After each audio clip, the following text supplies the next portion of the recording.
District leaders say if this measure goes through, it would mean cuts to critical agencies like police, fire, and EMS and schools as well. 7 News reporter Rebecca Turco joins us live on Capitol Hill. Rebecca, you were there as several council members went from office to office. We joined them for a little more than an hour, actually, as they made their way through. And we had to split off at one point, but they continued on working to get their message out that gutting DC's budget like this wouldn't save any federal dollars, that it would only hurt the district.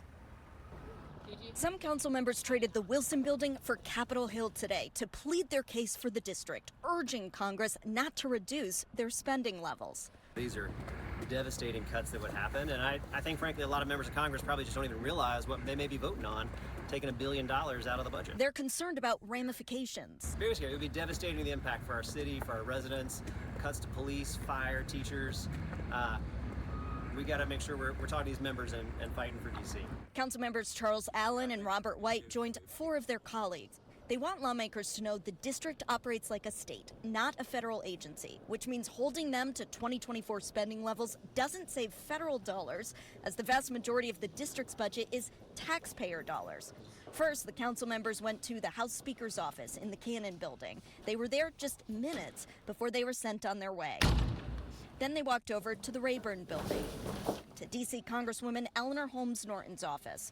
A staffer there led them through the tunnel to the Capitol Building, where they tried to get the House Speaker again. Really want to clear out, but 2 minutes with somebody for the sake of 700,000 people. But take 2 came up empty.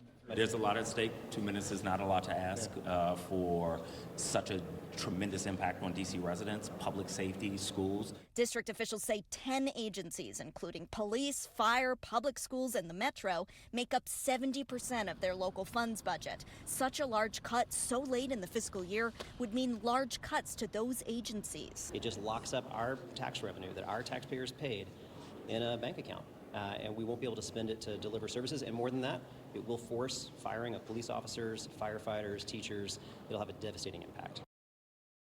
This is our money. This is money that DC taxpayers have funded. Around 70 teachers, parents, and students gathered on the steps of the Wilson Building, urging Congress not to treat DC like a federal agency by axing its budget to last fiscal year. We're talking about instead slashing $1 billion from our budget, which means teachers being furloughed, which means the possibility of a shorter school week, cutting our budgets back at exactly the time we need to be making more investments in our schools. The district functions like a state, though Congress gets the final stamp. DC's general funds budget is funded by local revenue, meaning there's no federal funds for Congress to take, and meaning layoffs or furloughs would be imminent for public service agencies like schools to make up the difference. There's so much more that we could do in this city, and that we need to continue to be present. Special education teacher Dominique Moore worries her job could be on the line, so she and others hit the bricks. You understand what mommy doing out here? It's a teaching moment. You think it's a good thing?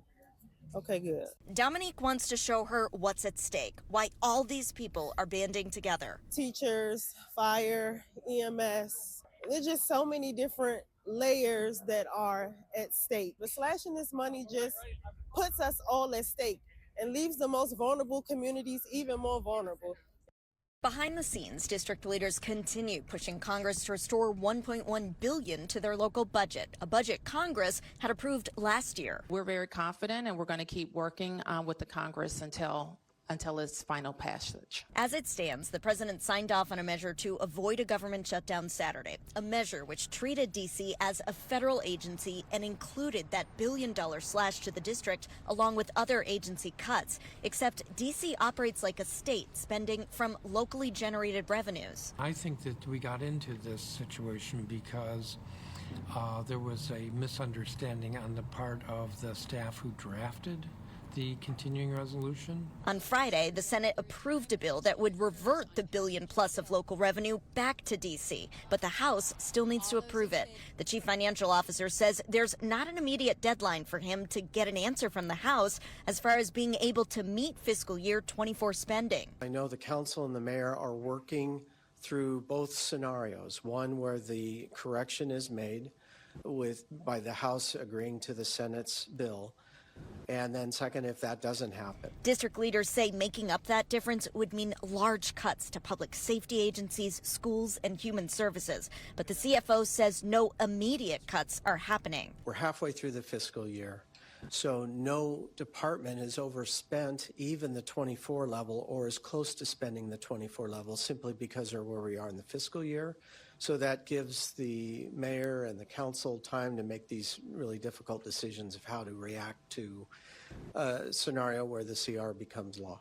From a legal perspective, if there's no further changes to the law, experts say D.C. has until the fiscal year ends September 30th to make those spending cuts. But of course, district officials don't want it to get to that point. Reporting from the Wilson Building, Rebecca Turco, 7 News.